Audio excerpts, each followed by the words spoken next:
Comment vous présentez l'action de l'État en Mayenne en 2022? Peut-être en vous disant d'abord que l'État en Mayenne, ce sont d'abord 6500 femmes et hommes qui agissent au quotidien sur ce beau territoire.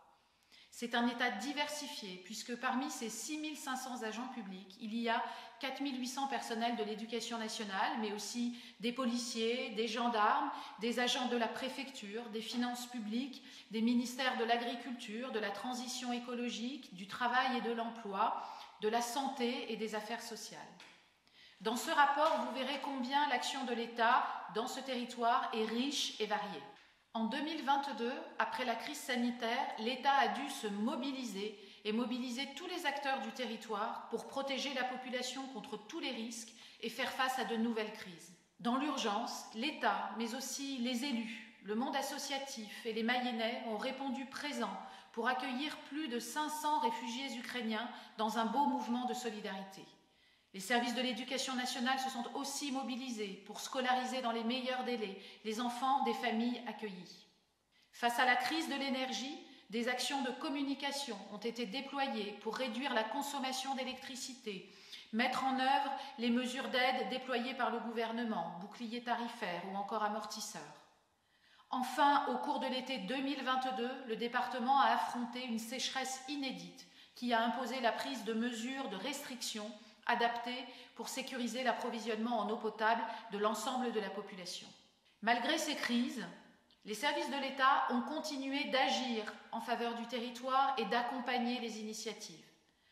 Agir tout d'abord pour garantir la sécurité de tous, en luttant contre les violences faites aux femmes, mais aussi contre l'insécurité routière. Agir encore pour promouvoir la citoyenneté et améliorer le service rendu aux citoyens. Il a fallu organiser les élections présidentielles et les élections législatives, qui sont des temps forts de notre vie démocratique. Autre exemple, la réouverture de la sous-préfecture de Château-Gontier, inaugurée par le président de la République. C'est un message fort qui a été envoyé aux élus et aux citoyens, celui d'un État qui se veut au plus près des réalités d'un territoire rural pour trouver des solutions adaptées. Agir toujours pour soutenir le tissu économique, c'est l'objectif du plan de relance et de France 2030 qui ont permis à plus d'une dizaine d'entreprises de bénéficier de soutien financier et in fine de créer de la richesse et de l'emploi. C'est aussi l'objectif des aides octroyées aux agriculteurs de la filière porcine par exemple ou à ceux qui ont été impactés par les crises climatiques et énergétiques.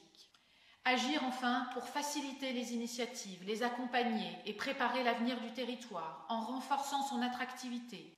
Ainsi, 15 petites villes de demain ont été aidées pour construire leurs projets de revitalisation et d'amélioration de l'habitat.